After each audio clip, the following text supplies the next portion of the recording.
الحمدللہ الحمدللہ وکفا والصلاة والسلام علی عبادہ الذین اصطفیٰ خصوصاً علی افضلہم وخاتم النبیین وعلی آلہ وصحبہ اجمعین اما بعد فاعوذ باللہ من الشیطان الرجیم بسم اللہ الرحمن الرحیم والعصر ان الانسان لفی خسر إلا الذين آمنوا وعملوا الصالحات وتواصوا بالحق وتواصوا بالصبر صدق الله العظيم ربي اشرح لي صدري ويسر لي أمري واحلل عقدة من لساني يفقهوا قولي اللهم أرنا الحق حقا وارزقنا اتباعه وأرنا باطلا باطلا وارزقنا اجتنابه آمين يا رب العالمين۔ محترم سامعین، آج میں نے سورہ عصر آپ حضرات کے سامنے تلاوت کی ہے۔ آج سے ہم قرآن مجید کے ایک نصاب کا آغاز کر رہے ہیں، جس کے ذریعے سے ہم کوشش کریں گے کہ دین کا پیغام آسان الفاظ میں، مختصر انداز میں آپ حضرات کے سامنے آ جائے، اور دین کے بارے میں جو غلط تصورات ہمارے ذہن کے اندر موجود ہیں، دین کے بارے میں جو محدودیت ہمارے ذہن کے اندر موجود ہے، وہ ذہن سے نکلتی چلی جائے۔ اس کے لیے سورۃ العصر کا انتخاب کرنے کی ایک وجہ یہ ہے، یہ قرآن مجید کی ایک بہت مختصر صورت ہے، اور عام طور پہ ہمارا مزاج یہی ہوتا ہے کہ جب ہم کوئی چیز سمجھنا چاہتے ہیں اور خاص طور پہ دینی حوالے سے سمجھنا چاہتے ہیں، تو ہم چاہتے ہیں کہ وقت کم لگے اور کم سے کم وقت میں مختصر سے مختصر الفاظ میں بات سمجھ میں آ جائے۔ اسی اعتبار سے سورۃ العصر کا انتخاب کیا گیا ہے۔ سورۃ العصر کے مضامین پر جانے سے پہلے میں چاہوں گا کہ اس کا ایک تعارف آپ حضرات کے سامنے رکھا جائے۔ یہ تعارف 4 پہلوؤں پر مشتمل ہوگا۔ اس سورہ مبارک کے تعارف میں سب سے پہلی بات تو یہ ہے کہ یہ قرآن مجید کی مختصر ترین سورت ہے، صرف 3 آیات ہیں اس کی، اور عجیب حسن اتفاق یہ ہے کہ قرآن مجید کی 3 ہی صورتیں ایسی ہیں جو 3 آیات کے اوپر مشتمل ہیں۔ سورۃ العصر ہے، سورۃ الکوثر ہے اور سورۃ النصر ہے۔ یہ تینوں صورتیں 3 آیات پر مشتمل ہیں، اور اتفاق سے ان کے نام بھی آپس میں ملتے جلتے ہیں۔ اور ہمیں معلوم ہے کہ فرض نمازوں میں جہاں سورہ فاتحہ کے ساتھ سورت ملائی جاتی ہے، قرآن مجید کی کسی پورشن کے ساتھ میں تلاوت کی جاتی ہے، تو اس کا بھی کم سے کم نصاب 3 آیات ہی مقرر کیا گیا ہے، کہ وہاں پہ کم سے کم 3 آیات پڑھی جائیں گی، یا 3 آیات کے سائز کے برابر 1 آیت بھی پڑھی جا سکتی ہے۔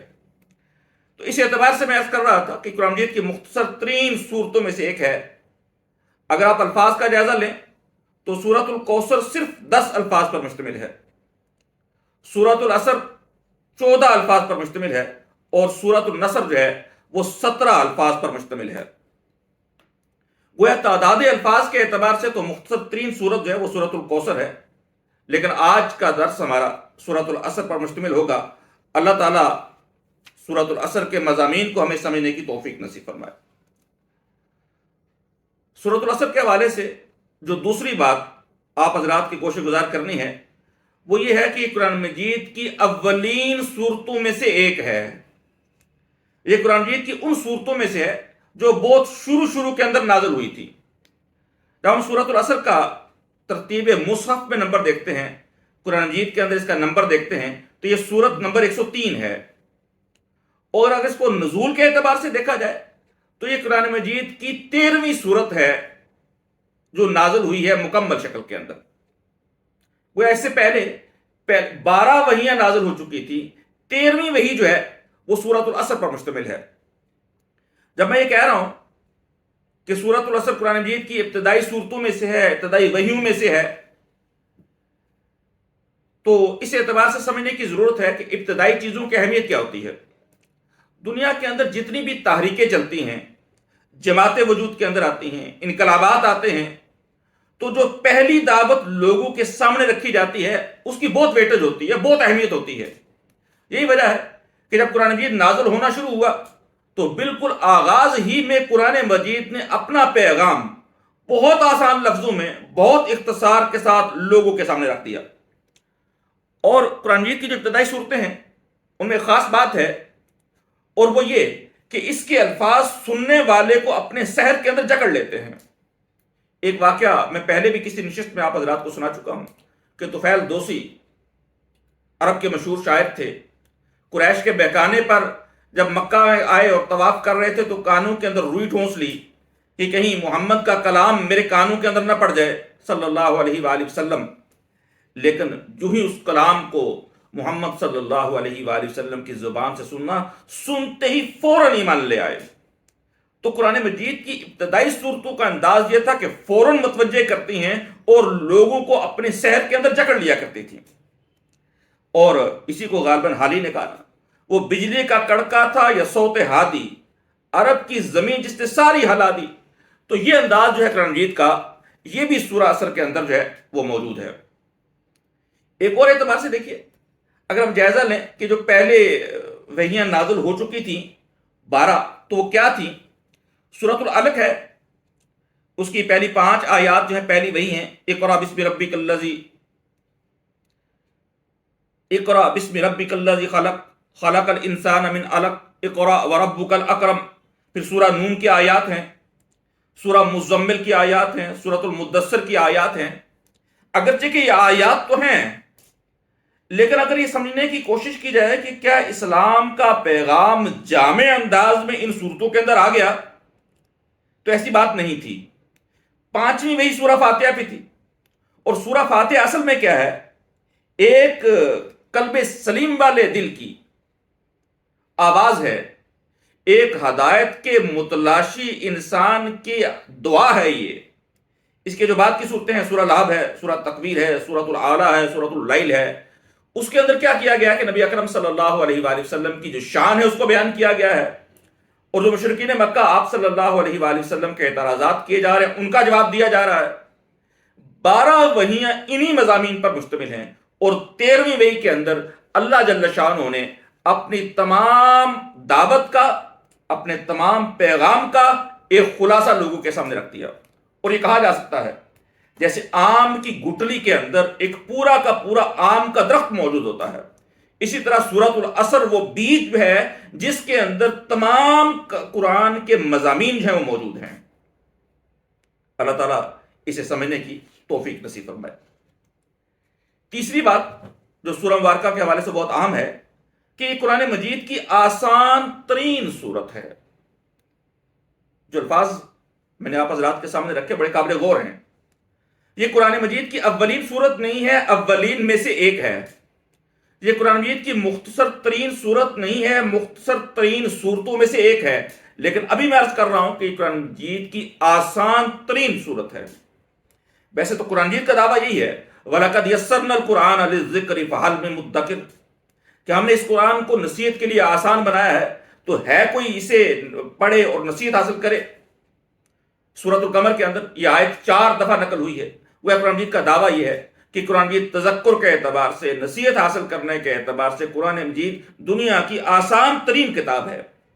لیکن اس آسان ترین کتاب میں سے بھی آسان ترین چیز وہ سورۃ العصر ہے، اور خاص طور پہ وہ لوگ جو بر صغیر کے اندر رہنے والے ہیں، اردو زبان بولتے ہیں، وہ جب اس سورہ مبارکہ کو پڑھتے ہیں تو معلوم ہی ہوتا ہے کہ اس سورہ مبارکہ کے اندر کوئی ایک لفظ بھی اجنبی نہیں ہے۔